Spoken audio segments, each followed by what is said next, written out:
My sister cheated with my husband for years. She became pregnant. They tried to claim it was just a joke and a temporary mistake. The Thanksgiving celebration has always held the top spot among my favorite holidays. There is something special about everyone gathering around the table, catching up on our lives, and sharing anecdotes that gives me a comforting feeling. My family, with all its peculiarities, truly appreciates each other. However, they have this problematic habit of taking jokes too far. Generally, I laugh and do not pay much attention, understanding that they do not do it with malicious intent. They have always been like this, making jokes about small things, testing limits. But they are my family, and I love them. This year, however, the jokes were not simple funny comments, but something much more unpleasant. The dinner started apparently well. My sister was in one of those moods that make her particularly loud and a jokester. She has always been the life of any gathering, constantly making everyone laugh, and that night was no different. Dad was in charge of carving the turkey while Mom prepared the side dishes, and we all settled into the familiar routine of our dinner.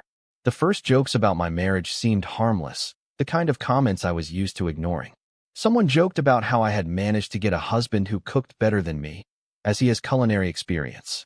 He always ended up helping in the kitchen during family gatherings. I laughed because they were comments without ill intent. But as the evening progressed, the jokes intensified and stopped being funny or light. I was about to serve myself stuffing when Olivia gave a mocking smile and dropped the big joke of the night. She commented something about how her son, Aiden, had the same eyes as my husband. The room erupted in laughter before I could even react, the kind that grows and feeds on itself, progressively worsening. Aiden has big, expressive eyes, but comparing them to my husband's is something else entirely. I could not believe she had said it out loud, much less that everyone found it funny. And the laughter did not stop quickly. Mom added that it was not just the eyes, that maybe Aiden had also inherited my husband's attractiveness. This caused the laughter to increase even more. I looked towards my husband, who was at the kitchen doorway, drying his hands with a cloth. I was not sure if he had heard, but he seemed uncomfortable. I could not stand it. I could not stay there pretending everything was fine. The room fell silent. I muttered that I needed fresh air and left, although they tried to stop me, claiming it was just a joke. My husband called me when I took my coat at the entrance, but he did not follow me. I got into my car and drove aimlessly for a while. I do not know what it is about driving for me, but it helps me sort out my thoughts. At that moment, I was reflecting on everything that had happened at dinner. I kept trying to convince myself that it was not important, just an unfortunate joke taken too far.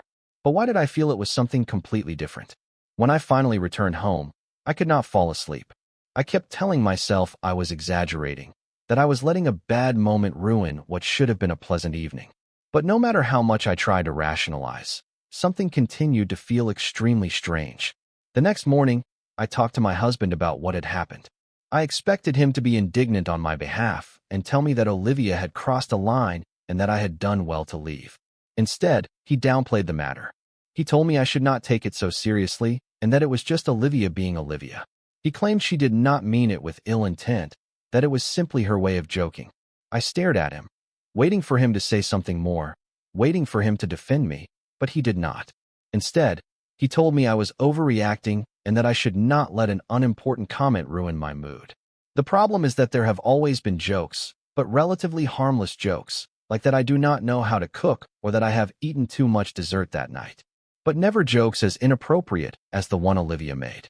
And the worst part is that my own husband was minimizing the issue, trying to get me to forget about it, which was even more suspicious.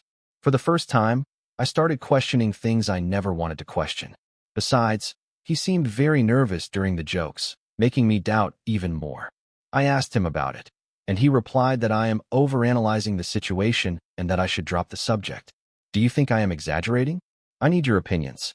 Edit.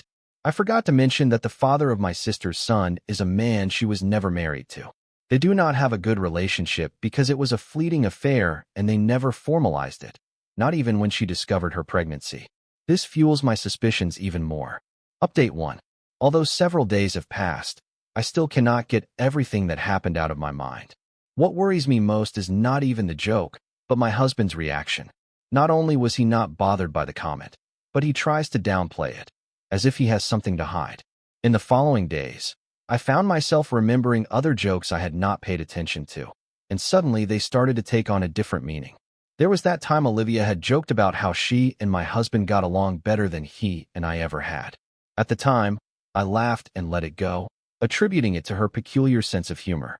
And then there were those shared glances I had noticed between them over the years. Nothing overtly inappropriate, at least not that I had perceived, but they were not ordinary glances either. I remember one Christmas in particular where we all played charades and Olivia and my husband teamed up. They were practically unbeatable, guessing each other's clues with an ease that seemed almost intimate to me. Desperate to calm the storm in my mind, I started looking through old photographs and social media posts. I kept telling myself I was being irrational, but I could not stop. I examined photos from family gatherings, trying to prove to myself that I was wrong, to find something that would reassure me and confirm that I was just being paranoid. But instead, I found elements that only increased my unease. There they were, too close to each other in photo after photo. Olivia's hand on his arm in one picture, both of them laughing in the background of another. The comments did not seem so innocent now either, rereading them. They had a strange tone. "It is always fun to go out with my favorite brother-in-law," one of her posts said with a winking emoji. "Half of you suggest I continue investigating, and the other half think it is not that serious. I will not get answers from my husband, so I think it is time to do my own research." Update 2. During these weeks, I have been examining our finances to see if I could find anything revealing. Many recommended I look into those records to find out if there was any infidelity, and, indeed, the numbers did not add up. For the past few months, I had noticed unexplained transfers from my husband's account to my sister's. Initially, it was subtle, small occasional amounts. But as I continued to investigate, the amounts increased. When I asked him about it, he explained that Olivia was going through financial difficulties and he was just helping her. But I was completely unaware of this situation and he had never consulted me about it. I believe that if my husband was going to provide financial assistance to my sister, at the very least, he should have informed me, do not you think? Not even my parents had mentioned that my sister had financial problems, and I am convinced they would have known. So I hired a private investigator. It was an impulsive decision, but I needed answers if I could not trust my husband to provide them, as, according to my suspicions, he could be deeply involved in this situation. The investigator began to dig, tracing every transaction and every clue. I installed the software the investigator had sent me on my husband's mobile phone and laptop. A week later, I received a report that confirmed all my suspicions and more. The investigator had verified what I feared so much. The secret relationship had been going on for years. My husband and Olivia had maintained a hidden bond, at least behind my back. I do not know if the rest of the family was aware. And it was not just a one-night mistake that resulted in my sister's pregnancy. Apparently, they spent a lot of time on their encounters. I do not think they actively sought them out, but they have certainly maintained their affair without worrying about the consequences. There were photographs of them together, fragments of exchanged messages, and the results of the paternity test. It was relatively easy to obtain, only a few hairs were needed. My hands trembled as I examined the report. The cold, hard facts, confirming all my fears. I found it hard to breathe, hard to think. The pain was overwhelming, a crushing wave that left me feeling like I was drowning in betrayal. My heart was breaking. All I could do was stand there, looking at the damning evidence, unable to comprehend how the two people I trusted most could hurt me so deeply. I talked about this with my best friend, and the first thing she told me was that she always perceived something strange about my husband. She never considered mentioning it to me because it was an intuition, but now that there was proof, she no longer had to hold back. She did not sympathize much with my sister either, but that had always been the case since we were younger and she came to visit or stay over. What affects me most is that my sister joked about these matters openly because she thought I would never find out, as if she enjoyed knowing she could be discovered but trusted it would never happen. As if it were a perverse game and part of the motivation for having an affair with my husband. Maybe it is time for me to play with her and also with my husband to show them that reckless games have unfortunate consequences. Update 3. I was determined to confront them with all the evidence. I wanted to understand how they could behave so despicably, so dishonestly. I had arranged a meeting at my house under the pretext that I wanted to apologize to them for what had happened at that dinner. My sister and my husband were on their way, as they both finished their workday late. I had left work a little earlier that day to prepare for the meeting. He had picked her up on his way from his office. Naturally, when they arrived, I told them to take a seat, and they did so with obvious discomfort, exchanging tense glances. I sat in front of them, observed them, and told them I wanted to apologize because I knew the whole truth and I was interrupting their romantic affair. I clarified that I was not there to apologize for what happened the other night, but because from that moment on, I was going to make their lives miserable. I took out the envelope from behind my seat with all the information I had been able to gather and print, and I placed it directly in front of them so they would not have a chance to say you are imagining things. Their faces turned pale. He shifted uncomfortably in his seat, his eyes searching for my sisters, who looked like she was about to faint. They did not expect me to find out because they had been keeping their secret for a long time and believed they were untouchable. Much less did they anticipate that I would confront them so directly. It was my husband who broke the uncomfortable silence, uncomfortable for them, because I had nothing to be ashamed of, but they clearly did not feel well. His explanation for what happened was that it all started as a joke about the possibility of having some kind of casual relationship due to their good compatibility. But the joke became reality when they kissed for the first time at a family gathering and subsequently consummated their relationship one night after work. He claimed that they both tried to stop the situation upon recognizing the mistake, but it was too late when she got pregnant. But that none of this was premeditated, nor did they do it to hurt me. It just happened. I could not contain the indignation that overwhelmed me. He dared to tell me it was not planned, that it was just a mistake originating from a joke. In the midst of his pathetic excuse, I demanded he stop because I did not want to hear anymore. He did not try to prevent anything. He allowed it to continue for years. He lied, and now, with the whole truth exposed, he was not going to escape with the argument of the joke or that it was not planned. My sister intervened afterwards. She told me she was sorry, that she never wanted to cause me harm. She assured me she was confused, that it was a moment of weakness, and that she was not aware of her actions. She also alleged that it started as a joke, but that joke evolved into something real and they could not stop it. I was furious when I replied, "You have been having an affair with my husband for years, and now you tell me it was just a moment of confusion. A joke? Is that your excuse? That you have the mentality of a teenager? Even a teenager distinguishes right from wrong and knows that the absurd justification you have offered has no validity." She did not know what to answer. She just shed more tears. I told her she had destroyed everything, my trust, my family, my marriage. And she did it simply because she was confused, because she needed something that another man could provide. I was furious. I told her that even adult entertainment professionals have more principles than she does. She was my sister and she had betrayed me by getting involved with my husband. I looked back at my husband, who was trying to go unnoticed so I would not focus my attention on him. He had no right to feel bad because he was responsible for this whole situation. He caused this to us, to our family, and no apology could fix it. He told me he did not know what to say, that he could not undo what he had done, but he would do anything to improve the situation. He was right. He could not undo it, and therefore there was nothing he could do. Subsequently, I asked my husband and my sister to leave the house immediately.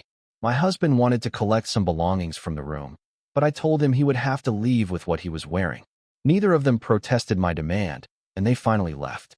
Now I just want to finalize the divorce as soon as possible and cut all ties with my sister and my husband.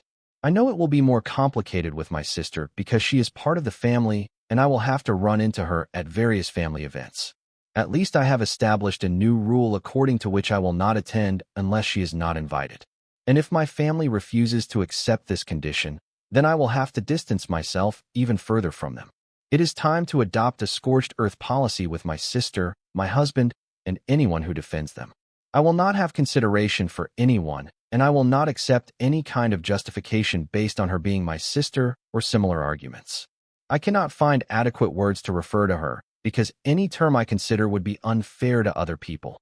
As I mentioned, I believe an adult entertainment professional has more principles than my own sister, so it would be offensive to them. Update 4. The days following the confrontation were quiet, too quiet. I no longer wanted to be the victim. I was tired of sadness, humiliation, and anger. It was time to take control, to make them pay the consequences. I not only wanted revenge, I wanted to make sure they never forgot what they had done to me.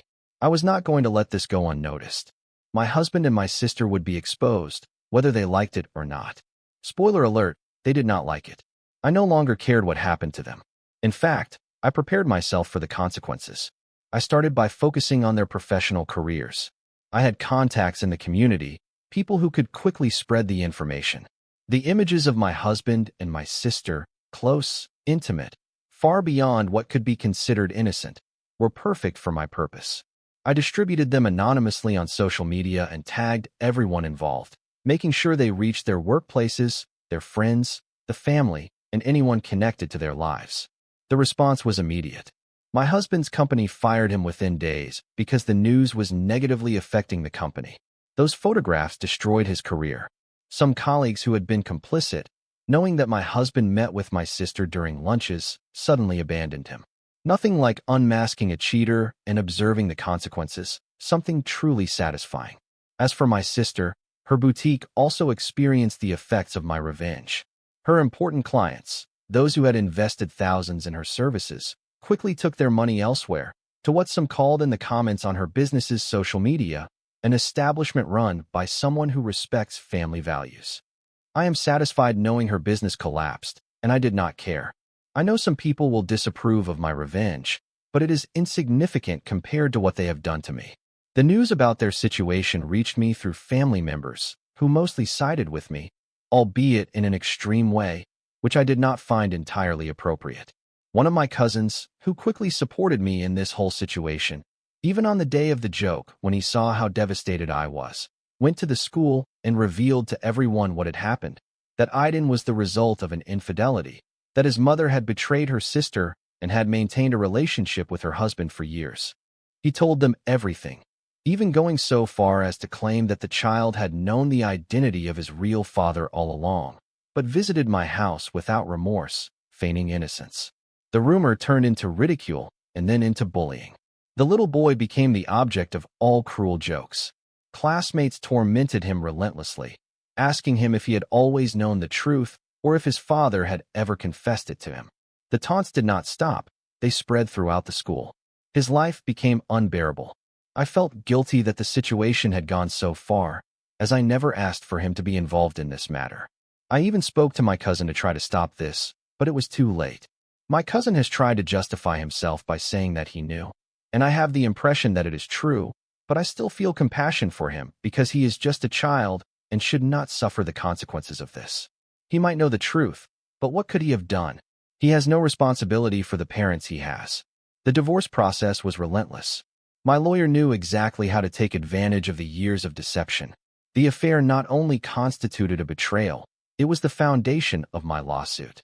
A second paternity test confirmed that the child was my husband's, and that provided me with all the necessary evidence. I was entitled to everything: the house, the money, the joint accounts. My husband left with nothing more than his shame and the consequences of his own decisions. But it was not over, not by a long shot.